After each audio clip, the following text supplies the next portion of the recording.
Hi friends, welcome back to my channel 1millionshades. ഇന്ന് നമ്മളൊരു ഷെയ്ഡിങ്ങിൻ്റെ ടൂൾസിനെ കുറിച്ചിട്ടുള്ളൊരു video ആണ് ചെയ്യുന്നത്. അപ്പോൾ ഏതൊക്കെയാണ് ഷെയ്ഡിങ്ങിനുള്ള ടൂൾസ്, അതുപോലെ ഓരോന്നിൻ്റെ യൂസസ് എന്താണ്, അതൊക്കെ നമ്മൾ ഡീറ്റെയിൽ ആയിട്ട് എക്സ്പ്ലെയിൻ ചെയ്യുന്നതായിരിക്കും. നമുക്ക് നമ്മുടെ വീഡിയോയ്ക്ക് പോകാം. അതിന് മുമ്പ് എൻ്റെ ചാനൽ ആദ്യമായിട്ട് കാണുന്നുണ്ടെങ്കിൽ നിങ്ങളെല്ലാവരും സബ്സ്ക്രൈബ് ചെയ്യുക. അതുപോലെ എൻ്റെ സ്വന്തം സബ്സ്ക്രൈബേഴ്സ് ആണെങ്കിൽ നിങ്ങൾ ലൈക്ക് ചെയ്യാൻ മറക്കരുത്. പിന്നെ വീഡിയോ ഇഷ്ടപ്പെടുകയാണെങ്കിൽ ലൈക്ക് ചെയ്യുക, അതുപോലെ കമൻറ്റ് ചെയ്യുക. പിന്നെ നമുക്ക് വീഡിയോയ്ക്ക് പോകാം.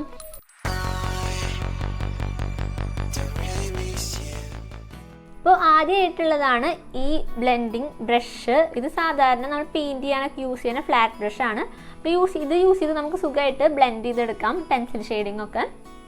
അപ്പോൾ ഇതിനധികം റേറ്റും ആവില്ല. ഒരു 40-30 റുപ്പീസിനൊക്കെ നമുക്ക് ഇങ്ങനത്തെ ബ്രഷസ് അവൈലബിൾ ആണ്. പക്ഷേ ഇതിൻ്റെ ഒരു ഡ്രോബാക്ക് എന്ന് വെച്ചാൽ ചില സമയത്ത് നമ്മളിങ്ങനെ ഷെയ്ഡ് ചെയ്യുമ്പോൾ ഇതിൻ്റെ സ്ട്രോക്സ് ഇങ്ങനെ എടുത്ത് കാണിക്കും. അതാണ് ഇതിൻ്റെ ഒരു ഡ്രോബാക്ക് എന്ന് പറയാനുള്ളത്. ബാക്കി എല്ലാം കൊണ്ടും ഇതൊരു ഓക്കെയാണ്.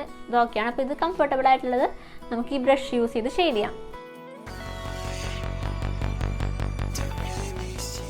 ഇനി നെക്സ്റ്റ് നമുക്ക് യൂസ് ചെയ്യാൻ പറ്റുന്നതാണ് ഇതുപോലെ ടിഷ്യൂ പേപ്പേഴ്സ്. ഇത് നമ്മൾ എങ്ങനെ ചെയ്യേണ്ടതെന്ന് വെച്ചാൽ ഇതുപോലെ മടക്കിയിട്ട് നമുക്ക് ബ്ലെൻഡ് ചെയ്തെടുക്കാൻ പറ്റും. അപ്പോൾ നല്ല സ്മൂത്തായിട്ട് ബ്ലെൻഡ് ആവും. അതുപോലെ ലാർജ് സർഫസൊക്കെ കുറേ ഏരിയാസ് ഉള്ളതൊക്കെ വലിയ പേപ്പറൊക്കെ ആണെങ്കിൽ നമുക്ക് ഇതുപോലെ ടിഷ്യൂ പേപ്പർ യൂസ് ചെയ്ത് ഷെയ്ഡ് ചെയ്യാം. അപ്പോൾ പെട്ടെന്ന് നമുക്ക് ഷെയ്ഡിങ്ങും കഴിയും, അതുപോലെ നല്ല സ്മൂത്തായിട്ട് ബ്ലെൻഡ് ആവുകയും ചെയ്യും. അപ്പോൾ ഇതൊരു നല്ല ടൂളാണ് ഷെയ്ഡ് ചെയ്യാനായിട്ട് ടിഷ്യൂ പേപ്പർ. പക്ഷേ നമുക്ക് മൈന്യൂട്ടായിട്ടുള്ള പോർഷൻസ് ഒക്കെ അല്ലേ, കണ്ണിൻ്റെ ആ ചെറിയ ആ പോർഷൻസ്, അതൊക്കെ ഷെയ്ഡ് ചെയ്യാനായിട്ട് ടിഷ്യൂ പേപ്പർ യൂസ് ചെയ്യുന്നത് കുറച്ച് ബുദ്ധിമുട്ടാണ്. അപ്പോൾ അതാണ് ഇതിൻ്റെ ഒരു ഡ്രോബാക്ക് എന്ന് പറയുന്നത്. പിന്നെ ഇതിൻ്റെ പ്ലസ് പോയിന്റ് എന്ന് വെച്ചാൽ നല്ല സ്മൂത്തായിട്ട് ബ്ലെൻഡ് ആവും, പിന്നെ ഈസി ആയിട്ട് യൂസ് ചെയ്യാൻ പറ്റും.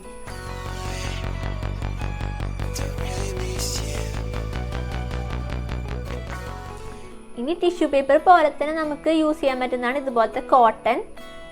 സാധാരണ നമ്മൾ വാങ്ങിക്കുന്ന പഞ്ഞിയില്ലേ, അതാണിത്. ഇത് നമുക്ക് ഫേസൊക്കെ നല്ല സ്മൂത്തായിട്ട് ഷെയ്ഡ് ചെയ്തെടുക്കാനായിട്ട് പറ്റും. അത് നമ്മൾ ഇതുപോലെ ചെറിയൊരു പോർഷൻ എടുത്തിട്ട് നന്നായിട്ട് ഷെയ്ഡ് ചെയ്ത് കൊടുത്താൽ മതി. അപ്പോൾ ഇതെന്ന് വെച്ചാൽ ടിഷ്യൂ പേപ്പറിനായിട്ട് സ്മൂത്തായിട്ട് നമുക്ക് ബ്ലെൻഡ് ചെയ്തെടുക്കാൻ പറ്റും. അപ്പോൾ നമ്മൾ സ്മൂത്ത് പേപ്പേഴ്സൊക്കെ എടുക്കണമെന്ന് വെച്ചാൽ നല്ല സ്മൂത്തായിട്ട് നമുക്ക് കിട്ടും. അതിലൊരു റിയലിസ്റ്റിക് ഫീൽ കിട്ടാനായിട്ട് ഈ പഞ്ഞി വെച്ച് ഷെയ്ഡ് ചെയ്യുന്നത് നല്ല ഹെൽപ്ഫുള്ളാണ്. പിന്നെ എന്താണെന്ന് വെച്ചാൽ ഇതുപോലെ തന്നെ ചെറിയ മൈന്യൂട്ടായിട്ടുള്ള പോർഷൻസ് ഷെയ്ഡ് ചെയ്യാൻ കുറച്ച് ബുദ്ധിമുട്ടാണ്. അത് തന്നെയാണ് ഇതിൻ്റെ ഒരു ഡ്രോബാക്ക്. ബാക്കി സ്മൂത്ത് നല്ല റിയലിസ്റ്റിക് ഫീൽ വരേണ്ടത്. നമ്മൾ നന്നായിട്ട് റിയലിസ്റ്റിക് ഫീൽ വരണമെങ്കിൽ ആ ഒരു നമ്മുടെ ബ്ലെൻഡിങ് ഒക്കെ നല്ല സ്മൂത്ത് ആയിരിക്കണം. അപ്പോൾ അതിന് ഈ പഞ്ഞി നന്നായിട്ട് ഹെൽപ്പ് ചെയ്യും. നല്ല സ്മൂത്ത് ഷെയ്ഡിങ് കിട്ടും. അതുപോലെ ബാക്ക്ഗ്രൗണ്ടൊക്കെ കൊടുക്കാനായിട്ട് നമുക്ക് കറക്റ്റ് ക്ലിയർ ബ്ലാക്ക് ഒക്കെ കൊടുക്കേണ്ടി വരില്ല. അപ്പോൾ നമുക്ക് ഇതുപോലെ പഞ്ഞി വെച്ച് ഫുൾ ഇങ്ങനെ ബ്ലാക്ക് ഒക്കെ കൊടുക്കാനായിട്ട് യൂസ് ചെയ്യാൻ പറ്റും.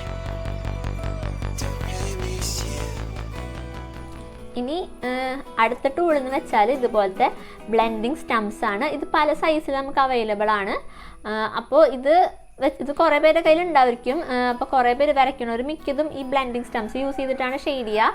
അപ്പോൾ ഇതിൻ്റെ ഇതിൻ്റെ പ്ലസ് പോയിന്റ് എന്ന് വെച്ചാൽ ഇത് കുറേ സൈസിൽ അവൈലബിൾ ആണ്. നമുക്ക് ചെറുതായിട്ട് കണ്ണിൻ്റെ ചെറിയ പോർഷൻസ് ഒക്കെ ബ്ലെൻഡ് ചെയ്യാനായിട്ട് ഇതുപോലെ ചെറുത് യൂസ് ചെയ്യാം. അതുപോലെ വലിയ പോർഷൻസ് ഷെയ്ഡ് ചെയ്യാനായിട്ട് ഇതുപോലെ വലുത് യൂസ് ചെയ്യാം. അങ്ങനെ നമുക്ക് ഇഷ്ടമുള്ള പോലെ യൂസ് ചെയ്തെടുക്കാം. ഇതും അതുപോലെ യൂസ് ചെയ്യുമ്പോൾ ഒന്ന് ശ്രദ്ധിക്കണം. കാരണം നമ്മൾ അധികം പ്രഷറൊന്നും കൊടുത്തിട്ട് ഷെയ്ഡ് ചെയ്ത് കഴിഞ്ഞാൽ ചിലപ്പോൾ ആ ഒരു അതിൻ്റെ സ്ട്രോക്സ് വരാനായിട്ട് ചാൻസ് ഉണ്ട്. അപ്പോൾ അതാണ് ഇതിൻ്റെ ഒരു ഡ്രോബാക്ക് എന്ന് വെച്ചാൽ നന്നായിട്ട് യൂസ് ചെയ്യുകയാണെങ്കിൽ, നന്നായിട്ട് യൂസ് ചെയ്യാൻ അറിയുന്നുണ്ടെങ്കിൽ ബ്ലെൻഡിങ് സ്റ്റംസ് നല്ല അടിപൊളി ഒരു ബ്ലെൻഡിങ് ടൂളാണ്. അപ്പോൾ ഇത് വാങ്ങണമെന്നുണ്ടെങ്കിൽ ഇത് നമുക്ക് സെറ്റായിട്ട് കിട്ടും, അതിൽ എല്ലാ സൈസുള്ളത് പോലത്തെ. അപ്പോൾ അത് വാങ്ങിച്ച് യൂസ് ചെയ്യാം. നെക്സ്റ്റ് ആയിട്ടുള്ള ബ്ലെൻഡിങ് ടൂളാണ് ഇതുപോലത്തെ മേക്കപ്പ് ബ്രഷസ്. അപ്പോൾ എൻ്റെ ഏറ്റവും ഫേവറേറ്റ് ആയിട്ടുള്ള ബ്ലെൻഡിങ് ടൂളാണ് ഈ മേക്കപ്പ് ബ്രഷ് എന്ന് പറയുന്നത്. ഇതിൻ്റെ പ്രത്യേകത എന്ന് വെച്ചാൽ നന്നായിട്ട് സ്മൂത്തായിട്ടുള്ള ഷെയ്ഡിങ് ചെയ്യാൻ പറ്റും ഇത് വെച്ചിട്ട്. പിന്നെ അടിപൊളിയായിട്ടുള്ളൊരു ടൂളാണ്. അപ്പോൾ നിങ്ങൾക്ക് ഇഷ്ടപ്പെട്ട ടൂൾസ് യൂസ് ചെയ്തിട്ടാണ് നിങ്ങൾ ഷെയ്ഡ് ചെയ്യാൻ. അപ്പോൾ ഇതാണ് എനിക്ക് ഏറ്റവും ഇഷ്ടപ്പെട്ടതെന്ന് വെച്ചാൽ ഇതാണ് ഏറ്റവും ബെസ്റ്റ് എന്നല്ല, എനിക്ക് ഏറ്റവും കംഫർട്ടബിൾ ആയിട്ട് തോന്നിയിട്ടുള്ളത് മേക്കപ്പ് ബ്രഷസ് വെച്ചിട്ടാണ്. അപ്പോൾ പിന്നെ നിങ്ങൾക്ക് ഏതാണ് യൂസ് ചെയ്യാനായിട്ട് ഭയങ്കര കംഫർട്ടബിൾ ആണെന്ന് വെച്ചാൽ അത് യൂസ് ചെയ്യാം. ചിലവർ കൈ വെച്ചൊക്കെ ഷെയ്ഡ് ചെയ്യും, പക്ഷെ അത് പെർഫെക്റ്റ് ആവണവരുണ്ട്. പക്ഷേ എൻ്റെ അഭിപ്രായത്തിൽ എന്ന് വെച്ചാൽ കൈ വെച്ച് ഷെയ്ഡ് ചെയ്യുമ്പോൾ കൈമ ചിലപ്പോൾ വയർപ്പും ഒരു സ്വെറ്റും ഒക്കെ ഉണ്ടെങ്കിൽ അതിങ്ങനെ ബ്ലെൻഡ് ചെയ്യുമ്പോൾ ചിലപ്പോൾ അതിൻ്റെ ഒരു പാടൊക്കെ കാണാനായിട്ട് ചാൻസ് ഉണ്ട്. അപ്പോൾ നമ്മുടെ ആ പിക്കിൻ്റെ ഒരു നീറ്റ്നെസ് പോവും. അതുകൊണ്ടാണ് ഞാൻ കൈയൊന്നും റെക്കമെൻഡ് ചെയ്യാത്ത, കൈ വെച്ച് ഷെയ്ഡ് ചെയ്യണവർ. പക്ഷെ അത് യൂസ് ചെയ്യണോണ്ട് ഒരു പ്രശ്നമൊന്നുമില്ല. അതൊക്കെ നമ്മുടെ ചോയ്സാണ്. നമുക്ക് ഇഷ്ടമുള്ള ടൂൾസ് നമുക്ക് യൂസ് ചെയ്യാം, നമുക്ക് കംഫർട്ടബിൾ ആയിട്ടുള്ള ടൂൾസ് നമുക്ക് യൂസ് ചെയ്യാം. പിന്നെ ഇതൊക്കെ ഉണ്ടെങ്കിലാണ് അടിപൊളിയായിട്ട് വരയ്ക്കാൻ പറ്റുള്ളൂ എന്നും ഞാൻ പറയണില്ല. നമുക്ക് ഉള്ള മിനിമൽ ടൂൾസ് വെച്ചിട്ട് നമുക്ക് ഷെയ്ഡിങ് അടിപൊളിയായിട്ട് തന്നെ ചെയ്യാൻ പറ്റും. ചിലർ പെൻസിൽ യൂസ് ചെയ്ത് മാത്രം ഫുള്ള് പിക്ക് വരച്ച് തീർക്കണവരുണ്ട്. അപ്പോൾ അതൊക്കെ ഓരോരുത്തരുടെ കഴിവ് പോലെ ഇരിക്കും. പിന്നെ നമുക്ക് ഈ ടൂൾസ് യൂസ് ചെയ്ത് പഠിച്ചു കഴിഞ്ഞാൽ നമുക്ക് കൂടുതൽ നന്നായിട്ട് വരയ്ക്കാൻ പറ്റും. അങ്ങനെ ഒരു അഡ്വാൻറ്റേജ് ഉണ്ടെന്ന് മാത്രം. അപ്പോൾ ഇത്രയൊക്കെയാണ് നമുക്ക് ഷെയ്ഡിങ്ങിൻ്റെ ടൂൾസിനെ കുറിച്ചിട്ട് പറയാനുള്ളത്. പിന്നെ എക്സ്ട്രാ നിങ്ങൾ ഇതല്ലാണ്ട് വേറെ ഏതെങ്കിലും ടൂൾസ് വെച്ച് ഷെയ്ഡ് ചെയ്യണവരുണ്ടെങ്കിൽ താഴെ കമൻറ്റ് ചെയ്യുക. അതുപോലെ ഈ വീഡിയോ ഇഷ്ടപ്പെടുകയാണെങ്കിൽ ലൈക്ക് ചെയ്യുക, അതുപോലെ കമൻറ്റ് ചെയ്യുക. അപ്പോൾ പിന്നെ നിങ്ങൾ തരുന്ന സപ്പോർട്ടിനൊക്കെ ഒരുപാട് താങ്ക്സ്. അപ്പോൾ എല്ലാവരും സബ്സ്ക്രൈബ് ചെയ്ത് സപ്പോർട്ട് ചെയ്യുക. പിന്നെ എന്തെങ്കിലും പറയുകയാണെങ്കിൽ കമൻറ്റ് സെക്ഷനിൽ പറയാം. പിന്നെ അടുത്ത വീഡിയോയിൽ കാണാം. ബൈ.